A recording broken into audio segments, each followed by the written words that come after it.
Praise God. It's Solution Hour again. Please, if you know this song, join me to sing. Heavenly Lord, your name is wonderful.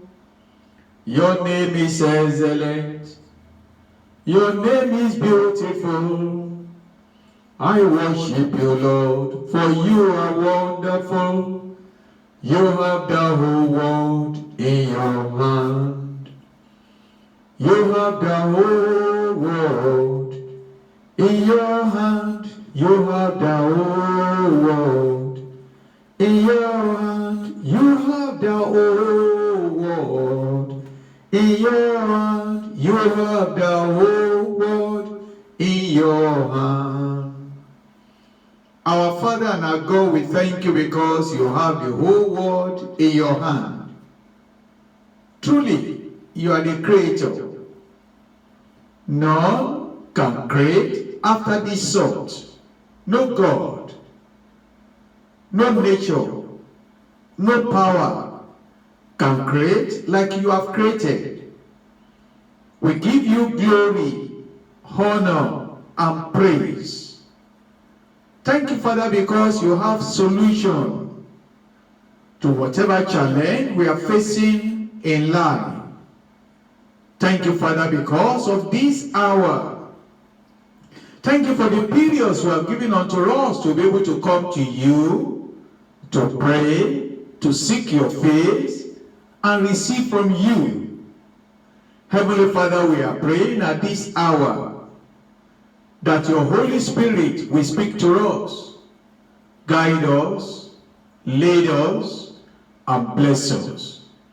Thank you, eternal Father, because we know that you have answered. Glory be to your name. We come before you and we are open to the Spirit.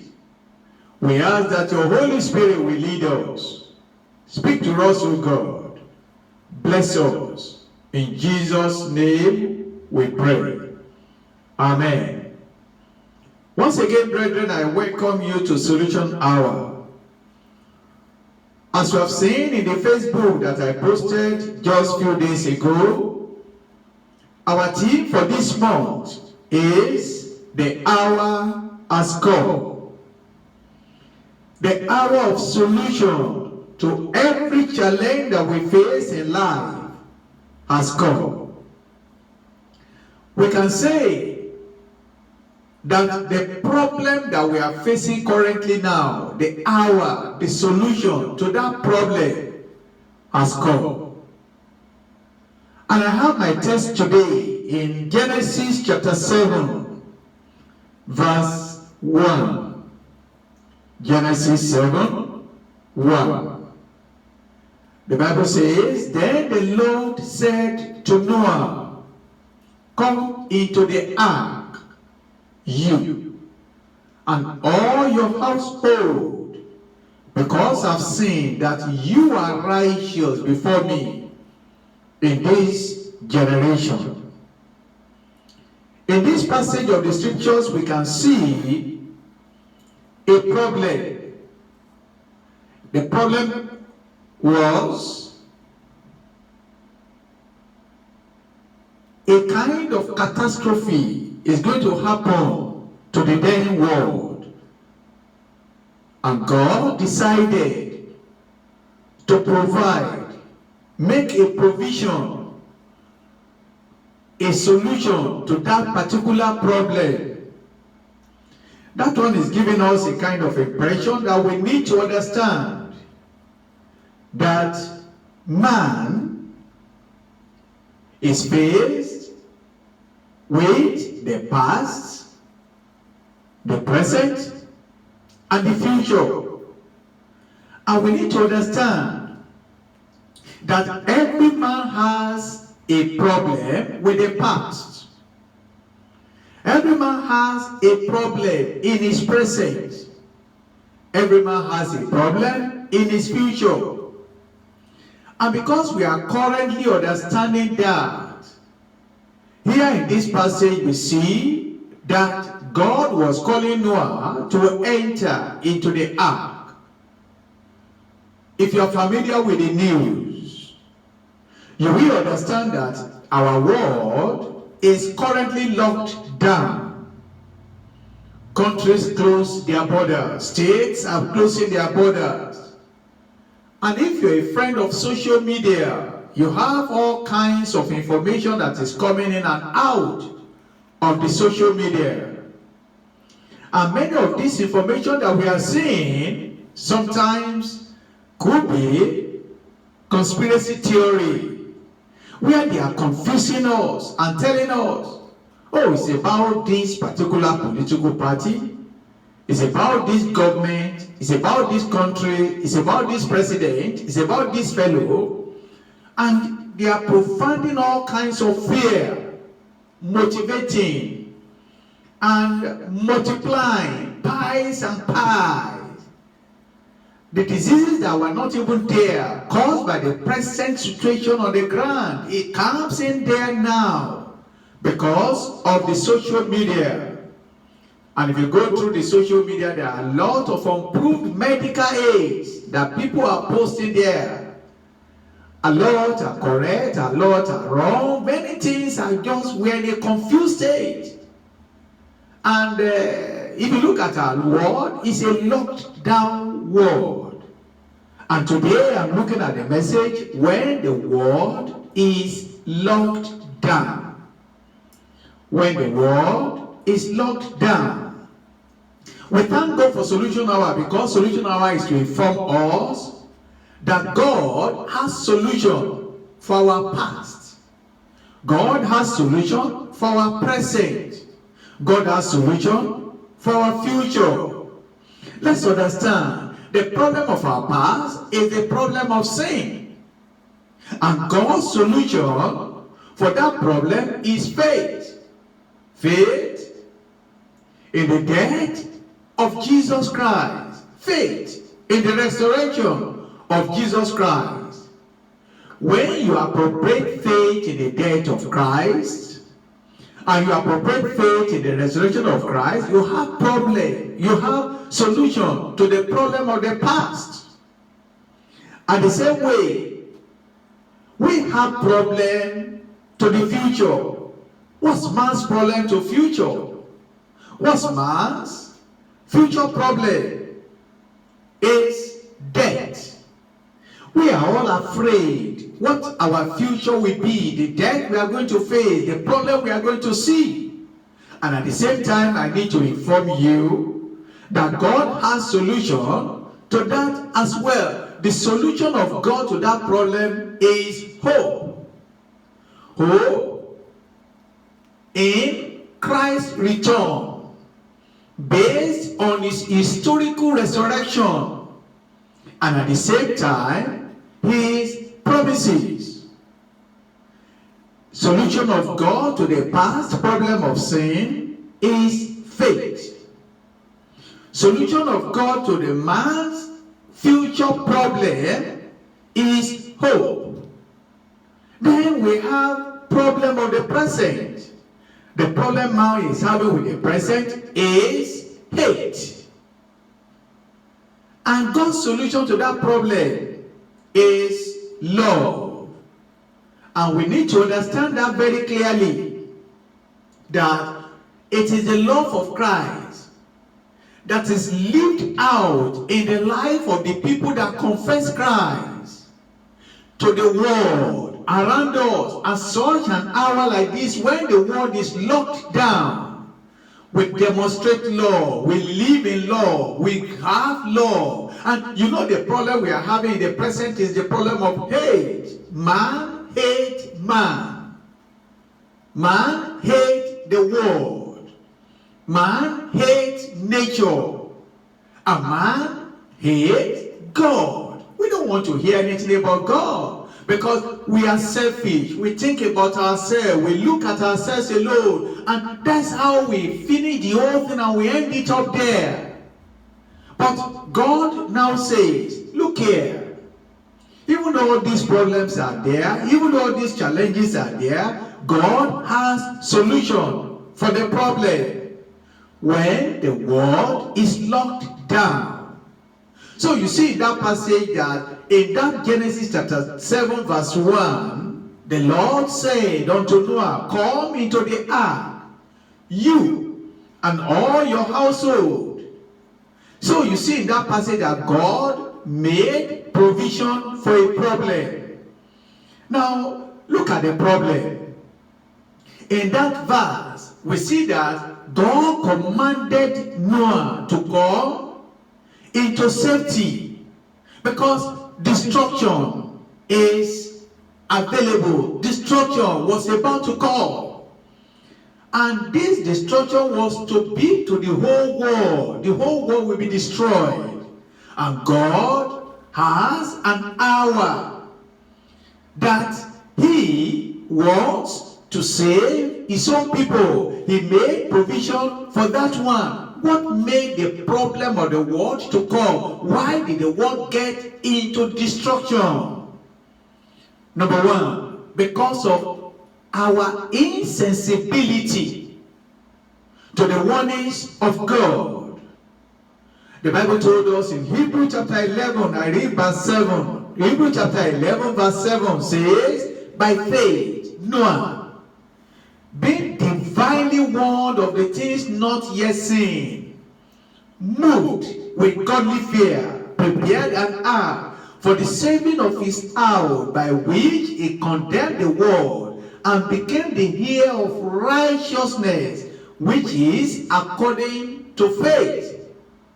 When Noah was building that ark, everybody was laughing at Noah. Nobody believed in him. Nobody trusted in him. They were insensitive to the things of God. And look at the problem we are facing in the world. Every country, we are facing this problem. We are locked down. Country borders are closed. State borders are closed. So many things are closed. And we have the command, stay at home, lock down, everything. You get into cities, it's like a ghost place. Italy, Spain, China, America, everywhere.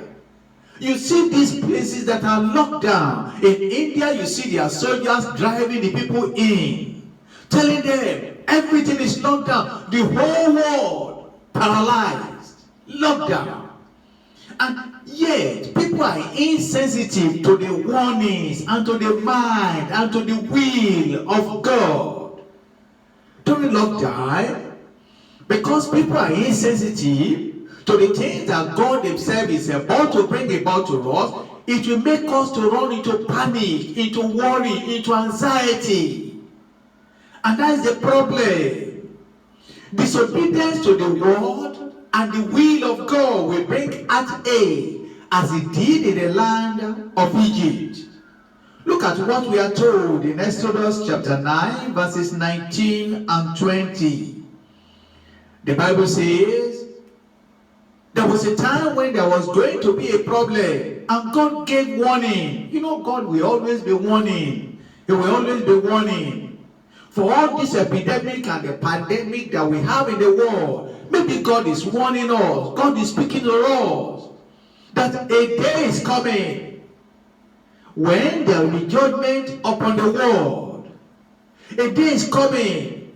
Maybe God is teaching us from this thing that is happening in our world, that all men are equal, high or low, president or people, priest or people, whosoever, every human being is not respected by this virus at all. Anybody can be captured. God is telling us and teaching us in that place, listen, human beings are the same. We are all human beings. We have only one soul. We have only one life. And we are giving account of our life to God. This problem, COVID-19, does not know the poor. It doesn't know the rich. It doesn't know the highly educated. It doesn't know the uneducated. It doesn't know the illiterate. It doesn't know anybody. He leveled every human being. All men is saved. No high, no low. That's what God is teaching us here. When we are not obedient to the will of God, to the plan of God, we run into trouble. Now here you see Moses commanding and telling the children, the Egyptians, he said, God is going to bring judgment, but they didn't listen to him. Therefore said, now and gather all your store. That's what he told them in Exodus 9:19. Gather your store, that all that you have in the field. For a hail shall come down on every man, on every animal, which is found in the field, which is not brought home, and they shall die. But people didn't listen. They don't want to hear. He who feared the word of the Lord among the servants of Pharaoh made his servant and his livestock flee to the house. But those who don't fear, in verse 21, they left their livestock over there and they didn't destroy them. So that is telling us that God is no respecter of any person, anybody. Let's fear God. Let's come to God. Let's realize we are human beings. No matter what you have, it doesn't matter. No matter what you possess, it doesn't matter. Surrender your life to God. That is the lesson that God is teaching us from this. Only one singular problem. The whole world became silent. And you can imagine when the Antichrist will come, the problem that the Antichrist will give into the world, no human being can be saved. That's the reason why we need to come in now and enter into the plan and the purpose of God. Look at what Proverbs says. Proverbs says, a prudent man foresees evil and hides himself. But the simple, the foolish, the disobedient, the careless ones, the one who is just, doesn't care about whatever God is saying, and they don't bother themselves about anything. They pass by, and the Bible says they are punished. Let's learn a lesson. Come before the Lord, humble yourself. That's what the Bible says. This is telling us that every human being, we need to come before the Lord and humble ourselves. Our world is a broken world. And during the time when the world is broken, our life here on time in the world is like we are passing through fire. I was reading a t-shirt which a small boy was wearing. He said, it's not easy to be young. A question kicked in my head. Is it easy to be old? Which part of life is easy? The rich are not finding it easy. The poor are not finding it easy. We are living in a world that is a broken world. Different diseases has led into the broken down, into the lockdown of individuals, of community, even of a whole nation. The Bible tells us in Leviticus chapter 13, in verse 46, that when a leper is discovered in the land of Israel, he shall be unclean. All the days that he has that sore, he shall be unclean. He's unclean, and he shall dwell alone. His dwelling shall be outside the camp. That's telling us that this individual is having problem, then is locked down. That is the same thing that happens to Jericho. Jericho were not ready to submit to the things of God, to the will of God, to the purpose of God. They built a fence around themselves and they were locked down. But no matter what we build around ourselves, it will break. No matter what we are trying, it's going to break into pieces. That's why when our world is locked down, we need to think. Are we insensitive to the will of God? Are we disobedient to submit ourselves to God? Are we just doing whatever we want to do? And we don't want to listen to the word of God? God is telling us that there is a way that seemeth right unto man, but that way is the way of evil. So let everybody repent.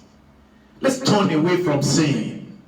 Let's allow God to come and deal with us and help us and deliver us. God told Noah. He made a provision for Noah. Each time there is a lockdown, God normally provides an ark in readiness for his own people. Look at the provision of God. In that verse 1 of Genesis 7, then the Lord said to Noah, come into the ark, you and all your household, because I've seen that you are righteous before me in this generation. 3 times the ark was mentioned in the Bible. In this passage we have read, we see the ark that was mentioned, the ark of salvation.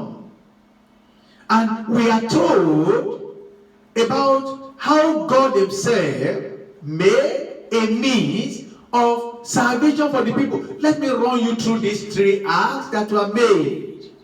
You remember the baby boy Moses. An ark of bulrush was made for him that led to his salvation. And then flip your mind back to the children of Israel. How God made an ark for them. The ark of the covenant, where we have the 2 stones that God wrote upon the law inside, the manna inside, the rod of Aaron inside. Then we have the mercy seat, the cherubims on the top of the mercy seat.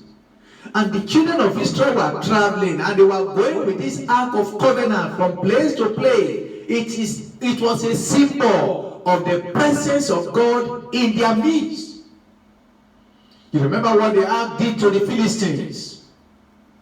It was a defense. It was the power of the living God, the presence of God, the might of God in the midst of the children of Israel. The ark of Moses, the ark of covenant.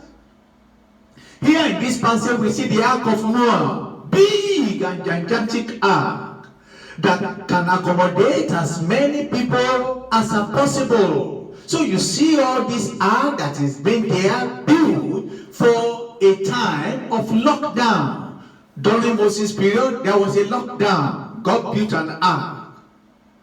When the children of Israel were passing through the wilderness, they were locked down. There was an ark. In this passage that we are reading today, the whole world was to be locked down, but God provided an ark. This is giving us a beautiful picture of Christ, instructive picture of the grace of God that is passing across to us. No wonder. Look at what Paul says in Ephesians chapter 1, verse 3. Paul says, blessed be the God and the Father of our Lord Jesus Christ, who has blessed us with every spiritual blessings in heavenly places in Christ. So Christ is the ark of God, the grace of God, the might of God. So we see that all the blessings we need in this life is contained inside the ark. When there is a lockdown, there is a blessing in disguise that God has for us. And the Bible tells us, my God, that's Philippians 4:19. It says, my God shall supply all your needs according to his riches in glory by Christ Jesus. So Jesus is that ark, because inside the ark of Noah, all that the people there, the animal there needed, all to the time of the lockdown, was provided. In the same way, we have Jesus Christ as our ark. All that we ever need in this temporary life that we are living in the world is provided. And beyond that, he has a way of saving us and rescuing us from the hand of the wicked. So what will be our position during the lockdown? Let me tell you, Lockdown means many things to many people. It means many things to different people. Let me show you just one or two examples in the Bible. For the widow of Zarephath, her own lockdown was a place of supply for her. Look at what the Bible says. This woman had 2 sons. Her husband died. And then the creditor was coming around to come and take the 2 sons as slaves. And she cried to the man of God, Elijah. Elijah said, what do you have in the house? And what she had in the house, Elijah said, okay, when you get what you have in the house, lock your door, lock down. So to that woman, the lockdown period was a time of supply. Brethren, this is not the time for us to just feel terrible and feel so bad and feel horrible, thinking we can't make it, we can't do anything. It can be a time of supply. This woman, with all the little oil she had, put it in the pot. She went to borrow pots and pots and pots and pots and pots. And then she poured and poured and poured. Maybe she poured everything everywhere, all the spaces in her house. It was a time of supply. Do you remember the case of Elijah himself? When that woman lost her son in 2 Kings chapter 4, and then Elijah got to the place and locked the door with himself. And that child that was dead, and he prayed to that woman. It was a time of supply. To Elijah, it was a place of supplication. So lockdown for that woman was a place of supply. Lockdown for Elijah was a place of supplication. He prayed, and God changed the whole situation, turned everything around, and made it a great, great time. So this period of lockdown, we are facing most challenging issues. And let us all know, like the days of old, there is sufficient power to deliver us. We need to understand. Let's stop terrorizing. Let's stop localizing. Let's stop, trivializing. Let's stop allegorizing the issues. Well, it's because of this, it can't come to this place, it's not going to happen there. No, not at all. That's not the time for all that. Like the saints of old, Moses, when he was facing the problem, he called upon God. And the presence and the serpent that was biting the people, Moses prayed and he stopped the plague. You remember the story of Elisha? He prayed, he stopped the plague. That's the same thing with David. When that pestilence came around and was destroying the children of Israel, David prayed, he stopped the plague. The same thing happened to John Gilead. They called upon the Lord and the Lord stopped the plague. So a lockdown period is a period for us to pray, to ask the Lord, oh God, have mercy on us, deliver us, set us free. And God will have mercy and stop the plague. Do you know that the time of lockdown for the disciples, after Jesus Christ resurrected, and he was in heaven, and then they don't know, and they were afraid, and they locked themselves inside the room, locked down for them. But do you know that their own lockdown was a place of sight, where they can see the Lord? For that woman, it was a place of supply. For Elijah, it was a place of supplication. For the disciples, it was a place of sight, where they were able to see Jesus. Because the Bible told us in John chapter 20 verse 19, in that same day in the evening, being the first day of the week, when the doors were shut, they were shut in, they were locked down, they were not going out, where the doors were shut, where the disciples were assembled for the fear of the Jews, Jesus came and stood in the midst of them and said, "Peace be with you." When he had said that, he showed them his hand and his side. Then the disciples were glad when they saw the Lord. So lockdown for them was a place of sight and believing God. During this period of lockdown, we are going to have our supply. We are going to have our supplication, and we are going to receive our sight. Do you know that this is equally the place of safety? Because in Genesis chapter 19 verse 10, Lot was locked inside by the angels, and the angels saved him from the problem, from the calamity.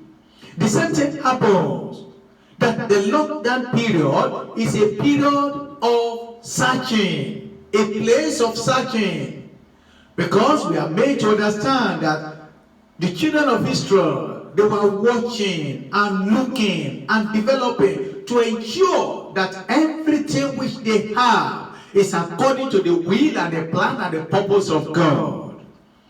This lockdown period is not a time for us to be depressed. It's not a time for us to be morose. It's a time for us to call upon God to supply us, to supplicate, to solve the problem, to see Jesus, and to be able to receive the grace of God and the anointing of God.